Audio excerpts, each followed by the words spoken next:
Can you lend me $150? I'll definitely pay it back. Under the scorching 97 degrees Fahrenheit sun, my grandson arrived at our house after an hour of cycling. His face was beet red, and he looked utterly exhausted. I need to pay my school lunch fee quickly, or I won't be able to go to school.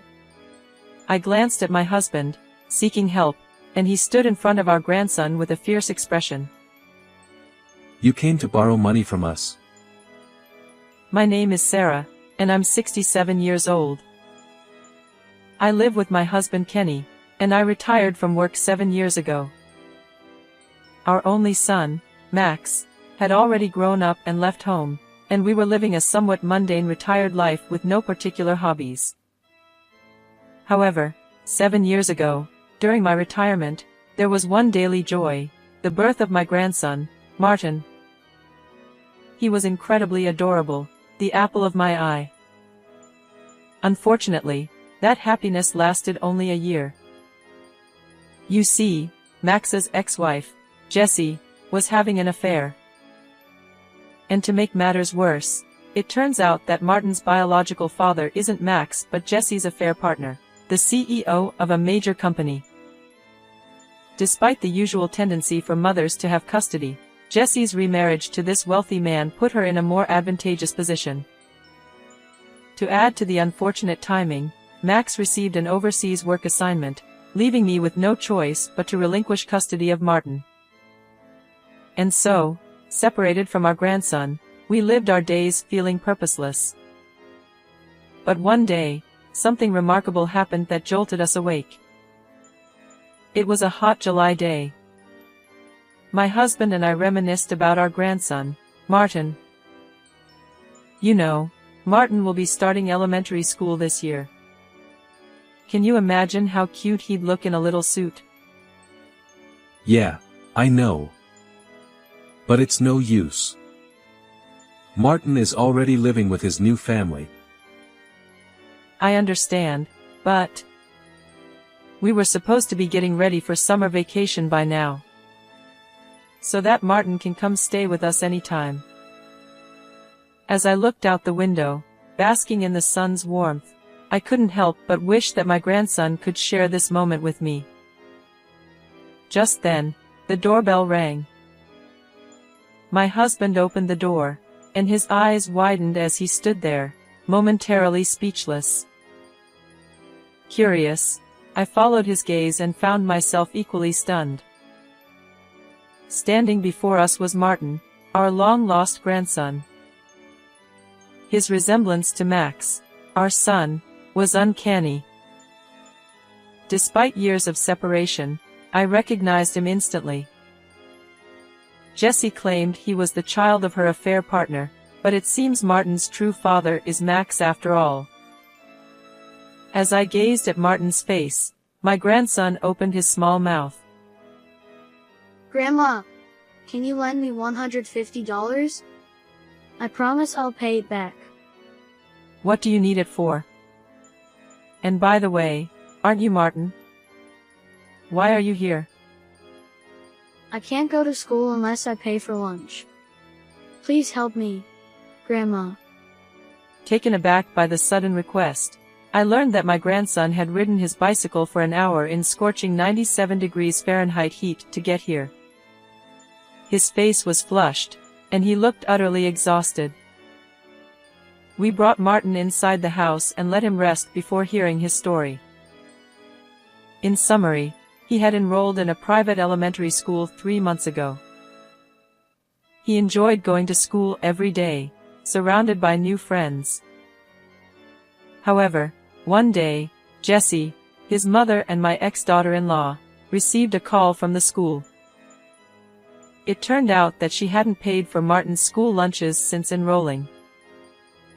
Jessie hung up the phone and glared at Martin with fury. I don't have money because your school lunch fees are too high. You don't need to go to school starting tomorrow. Since then, Martin believed that he could attend school if he paid for his lunches. I listened to that story with suspicion. It's hard to believe that Jessie, who remarried the CEO of a major corporation, can't afford school lunch fees.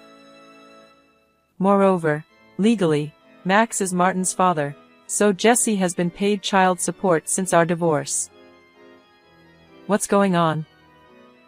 Could it be that Jesse is misusing the money? My heart ached for my grandson, who was deprived of his rightful opportunity to learn and was feeling miserable. But there was another question nagging at me. Martin and I hadn't seen each other since he turned 1 year old. So, there was no way he remembered us. Why do you know me as Grandma? And how did you find this house? Mom told me when she was drunk. She said my current dad isn't my biological father. The real dad abandoned me. I covered my mouth with both hands and closed my eyes. It took effort, but I managed to say, "That's not true. Your dad cares deeply about you."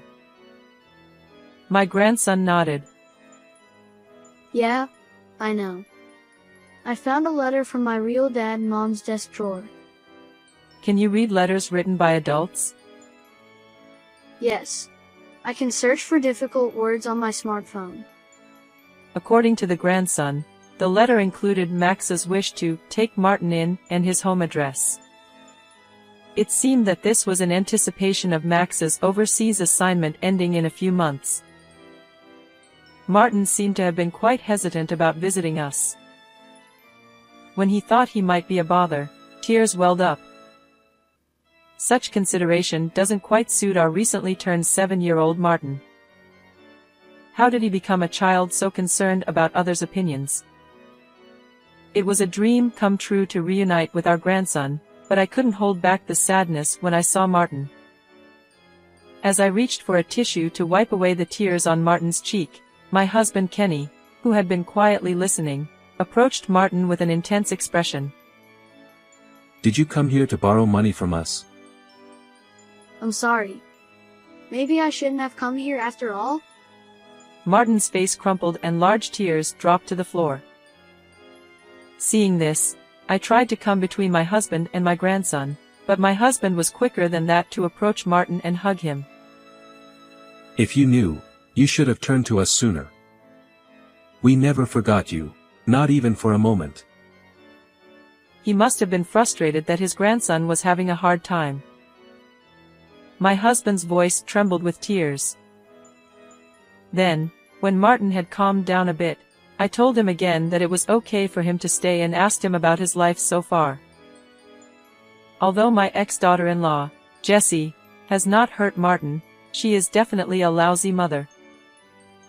She took advantage of the fact that her remarried partner Jack was busy, and not only did she not cook Martin's meals, but even when she was home, she spent most of her time on social networking sites and playing video games on her phone. She also spent a lot of time playing with other men, even inviting them to her house and inviting them into her bedroom on the worst occasions. It was during a party at home with this man that he told Martin that Jack was not his real father. And not only was she cheating on him in front of her own children, but what was most unforgivable was what she said to Martin when he found out about it. "You were a tool to make me the wife of the president of the company, so you don't have to study." Can we really call her a mother now? We immediately took action because of the way my ex-daughter-in-law treated my grandson. You're not going to leave it like this, are you? Of course not. I'm going to get back custody. Call Max right now. In the first place, we gave custody to Jessie partly because Max was going to work overseas, but most of all because we thought she was necessary to raise Martin. However, since she was not taking care of the child properly, we could not leave Martin with her any longer. When I explained this to Max, he said, "I can't leave right away, but I have an idea," and hung up the phone. The next contact I made was with my ex-daughter-in-law, Jessie, who said, "I'm going to leave Martin with you for a while. I'm going to keep Martin for a while." "Oh, okay. Then, Please take care of him for me." I was surprised at how quickly she answered. She seemed to be neither surprised nor opposed to our son Martin staying with us, as if her current husband was on a long business trip and it was just convenient for her. Or maybe she really wasn't interested in Martin. 2 weeks later, we took Martin to visit my ex-daughter-in-law at her home. When I rang the doorbell, she appeared in a tedious manner and ushered us alone into the living room, except for Martin. "Martin, go to your room. Don't you understand unless you're told every single time?" Seeing Martin, whose cheerful smile he had shown us had disappeared and he had become very quiet, I felt sadness and anger toward my ex-daughter-in-law at the same time. A deep crease was clearly etched between my husband's eyebrows. "Let me get straight to the point. Give our son custody right now." "What? What is that? You're just taking care of Martin for 2 weeks and you're getting all worked up about it. Besides, Max is overseas, isn't he?" Jessie laughed at me with a pompous attitude. She must know that once the custody is decided, it is not easy to take it back. Max will be back home soon after his overseas assignment, so there's no problem. "Oh, really? I'm the one who can afford it financially, and I'm the one who can make Martin happy, so the answer is obvious, right?" "Right. That's why I'm asking you to give us custody." "What? Are you even listening to me? That's what you are, old granny." I told Jessie, who was spitting back at me, why Martin had come to my house 2 weeks ago. "How is it that you are so wealthy and don't pay for school lunches?" She didn't think we knew about it, and she mumbled, "Martin, he," and then gritted her teeth. "And you're still his mother, forbidding him to go to school. He's even talking about that. Oh. That's so annoying. I told him that Max and we will raise him together. Why are you so obsessed with Martin that you have to treat him so badly?" I could hear my own voice trembling with anger. But Jessie gave a thin smile and said the impossible words. "Of course it's obvious. He's Jack's child. That's why Jack married me. You know what I mean. I needed him to be Mrs. President." This is the story I later heard. Jessie falsely claimed that Martin was Jack's child and forced him to marry her. Jack himself had wanted a successor as president of the company, and he believed it and agreed to marry her. I knew how my ex-daughter-in-law felt about Martin, but I couldn't help but feel sorry for Martin when she put it into words. The only saving grace was that Martin was in his room and was not listening to Jessie. "You really do think of Martin as a tool, don't you?" "So what? Still, I'm his mother, so it doesn't change the fact that I have the advantage. You old people with your pensions and your spare time should stay out of it. What kind of mother are you, that when you lived with Max you were cheating on him, and now you are cheating on someone else, and in front of Martin's eyes?" Jessie is clearly upset because she has hit a sore spot. "You're going to be found out by your current husband before long, and you need to give custody back to Max before Martin becomes unhappy." Just as she was about to finish or not finish those words, Martin came out of the children's room. "Mom, I know you like other men more than me. I want to live with my dad at Grandma's house." I had heard Martin's feelings before, but I had never expected my young grandson to say it himself. Jessie's eyes widened in surprise.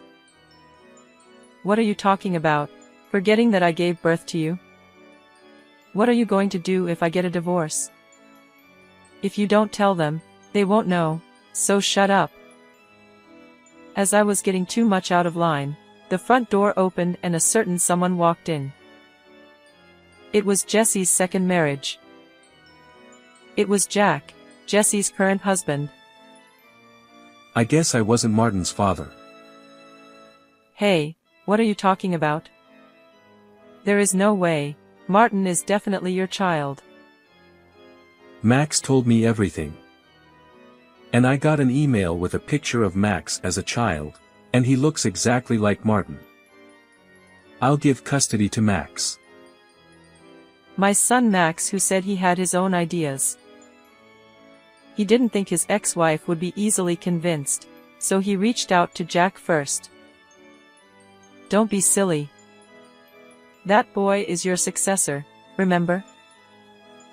You told Martin, didn't you? You told Martin that Max is the real father. If you still insist on saying it's my child, you want a DNA test. Jessie was silent for a moment, but then her eyes suddenly lit up. Well, we can give Martin back to Max and we can have another baby. Then let's just get rid of these people and Martin. You really think I'm an idiot, don't you? I told you Max told me everything. And that you were having an affair. You're being deceived. There is no proof of that anywhere. I was getting numb to my ex-daughter-in-law, who was brazenly trying to cover it up to no end. At this point, I confronted her with the photos I had taken of her cheating on her husband. They showed them hugging and kissing each other in a hotel cafe, as well as the moment she brought the cheating partner into her home. Wait, when did you, how? Just like you said. We are bored old folks. It's easy enough to take pictures like this.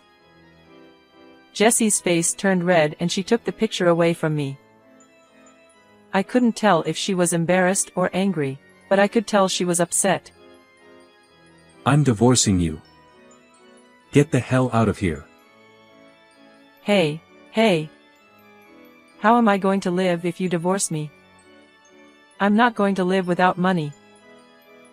But Jack's eyes were cold as he looked at Jessie, whose eyes were moist and she was clinging to him. Jessie must have finally realized the situation she was in. The look of despair on her face was clear. I shouldn't have told Martin who his real father was. That's not the point. If you had raised Martin properly as his mother, none of this would have happened. You deserved it. Jessie stared at the ground for a while, then suddenly looked up and this time rubbed up against me. Well, yes. Could you ask Max not to take custody? Please. No matter who gets custody of Martin, Jack's heart has already left you. Don't you understand that? I didn't want to talk any more with Jessie, who saw Martin as just a tool until the very end. You have no right to call yourself Martin's mother. At best, you regret what you have done. I left Jessie, who nodded in disappointment at these words, and left her house with my husband, taking Martin with me. Jessie was then divorced by Jack and thrown out without a penny. She then asked for $3 million in alimony for deceiving Martin that he was Jack's child and for cheating on him. Max also said he would charge $600 per month for child support until Martin was an adult. Once Jessie was dumped by Jack, none of her former lovers came around, and she had to start working at night to pay the alimony. After Max returned to Japan, custody of my grandson was safely returned to him. Every day I am happy to see Martin happily going to school and happily talking about the day's events. We will continue to live together as a family, watching Martin's growth by our side. What did you think of this story? Please subscribe to our channel.